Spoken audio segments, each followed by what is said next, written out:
S, ಈಗ ಬರ್ತಾ ಇರೋ ಬ್ರೇಕಿಂಗ್ ನ್ಯೂಸ್ ಇದು. 16,000 ಅಡಿ ಎತ್ತರದಲ್ಲಿ ವಿಮಾನದ ಕಿಟಕಿ ಒಂದು ಕಳಚಿ ಬಿದ್ದಿದೆ. ಅಷ್ಟೇ ಅಲ್ಲ, 16,000 ಅಡಿ ಎತ್ತರದಲ್ಲಿ ನಡೆದಂತ ಅವಘಡ ಇದು.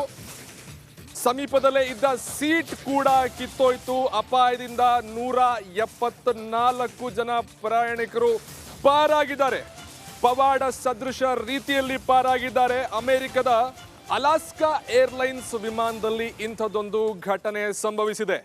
ಸಹಜವಾಗಿ ಎಮರ್ಜೆನ್ಸಿ ಎಕ್ಸಿಟ್ ಅಂತ ಒಂದು ಕಿಟಕಿ ಇರುತ್ತೆ. ಆ ಕಿಟಕಿ ಏನಾದರೂ ಅಪಘಾತ ಸಂಭವಿಸಿದಲ್ಲಿ, ಅವಘಡ ಸಂಭವಿಸಿದಲ್ಲಿ ಮಾತ್ರ ಅದನ್ನ ತೆಗಿಬೇಕಾಗತ್ತೆ. ಆದರೆ ಆ ಒಂದು ಕಿಟಕಿಯೇ ಅದಾಗದೆ ತೆಗೆದು ಬಂದಿರುವಂಥದ್ದು, ತೆಗೆದು ಕಳಚಿ ಬಿದ್ದು ಹೋಗಿದೆ.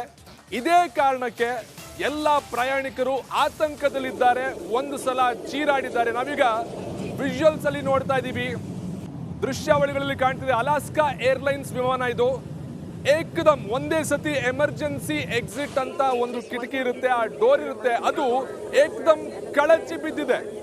ಕಳಚಿ ಬಿದ್ದ ಪರಿಣಾಮ ಒಂದ್ಸತಿ ಏನಾಯ್ತು ಅಂತ ಗೊತ್ತಾಗದೆ ಆಗಷ್ಟೇ ಟೇಕ್ ಆಫ್ ಆಗಿತ್ತು ಏರೋಪ್ಲೇನ್.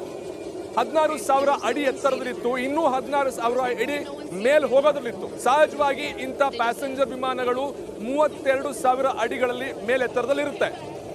ಈಗ 16,000 ಅಡಿಯಲ್ಲಿ ಈಗಷ್ಟೇ ಟೇಕ್ ಆಫ್ ಆಗಿ ಇನ್ನೇನು ಮೋಡವನ್ನ ಮುಟ್ಟುತ್ತಾ ಇರಬೇಕಾದ್ರೆ ಏಕದಮ್ ಒಂದೇ ಸಲ ವಿಮಾನದ ಕಿಟಕಿ ಕಳಚಿ ಬಿದ್ದಿದೆ. ಇಂಥದೊಂದು ದೃಶ್ಯಾವಳಿಗಳನ್ನು ನೋಡಿ ಪ್ರಯಾಣಿಕರು ಆತಂಕಗೊಂಡಿದ್ದಾರೆ. ಆದರೆ ಪೈಲಟ್ ಬಹಳ ಚಾಣಾಕ್ಷತನದಿಂದ ಆ ವಿಮಾನವನ್ನ ಕೆಳಗಿಳಿಸಿ ಯಾರಿಗೂ ಏನೂ ತೊಂದರೆ ಆಗದಿರೋ ತರ 174 ಜನರನ್ನ ಕಾಪಾಡಿರುವಂತಹ ಶ್ರೇಯ ಪೈಲಟ್ಗೆ ಸಲ್ಲುತ್ತೆ.